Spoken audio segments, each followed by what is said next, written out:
CM Yogi Adityanath ने लखनऊ में 28वें युवा उत्सव 2025 की उत्तर प्रदेश प्रतिनिधि दल को रवाना किया। यह उत्सव 10 से 12 जनवरी तक नई दिल्ली के भारत मंडपम में आयोजित होगा। मुख्यमंत्री योगी आदित्यनाथ ने युवाओं को संवाद कौशल का महत्व समझाते हुए कहा कि सार्वजनिक जीवन में संवाद की कला अत्यंत महत्वपूर्ण है। उन्होंने कहा कि एक सफल नेता वही होता है जो संवाद में माहिर हो। सीएम योगी ने कहा कि विश्वविद्यालयों और महाविद्यालयों में पारंपरिक छात्र संघ की बजाय युवा संसद को बढ़ावा देना चाहिए। इससे नई पीढ़ी नेतृत्व के गुण सीख सकेंगे और समाज के प्रति संवेदनशीलता विकसित कर पाएंगे। उन्होंने कहा कि चाहे राजनेता हो, पुलिस अधिकारी, किसान या उद्यमी, सभी में मातृभूमि और जनता के प्रति संवेदना का भाव होना चाहिए। दिल्ली में आदरणीय प्रधानमंत्री जी के मार्गदर्शन और नेतृत्व में आयोजित होता है, जिसमें अनेक प्रकार के कार्यक्रमों की एक लंबी श्रृंखला होती है। उन कार्यक्रमों में भागीदार बनकर के युवा उत्साहित भी होते हैं, बहुत कुछ जानने, सीखने और पूरे देश को भी जानने, सीखने का एक अवसर हमारे युवाओं को प्राप्त होता है।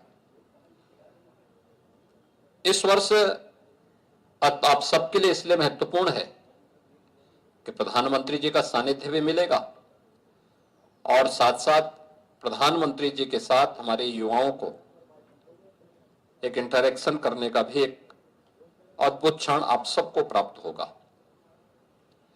इस अवसर पर जब हम लोग राष्ट्रीय युवा उत्सव के लिए इस प्रतिभागी टीम को यहां से रवाना कर रहे हैं, तो 3 प्रकार के आयोजन में आपको भागीदार बनना है।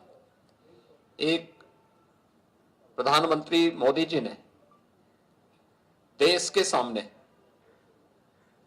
आजादी के अमृत महोत्सव वर्ष में कुछ लक्ष्य रखे थे।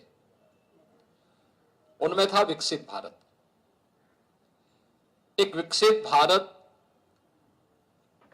के लिए युवाओं की ऊर्जा कैसे सहायक हो सकती है और युवा ऊर्जा का उसमें क्या योगदान हो सकता है, क्योंकि आज आप युवा हैं।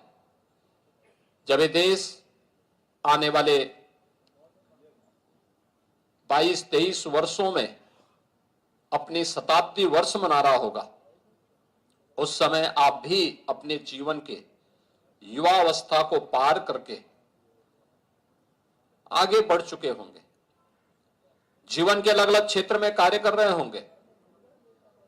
उन स्थितियों में उस समय का भारत कैसा चाहिए, उस भारत के निर्माण की कार्य योजना जो आज देश के अंदर तैयार हो रही है, उस कार्य योजना में कौन कौन से ऐसे महत्वपूर्ण पहलू होंगे जिनको हम आगे बढ़ा करके लेके चल सकते हैं।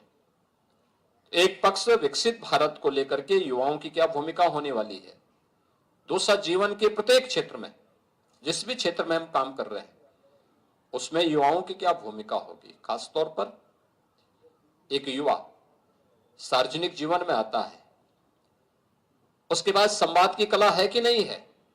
एक राजनेता वही सफल हो सकता है जिसमें संवाद की कला हो।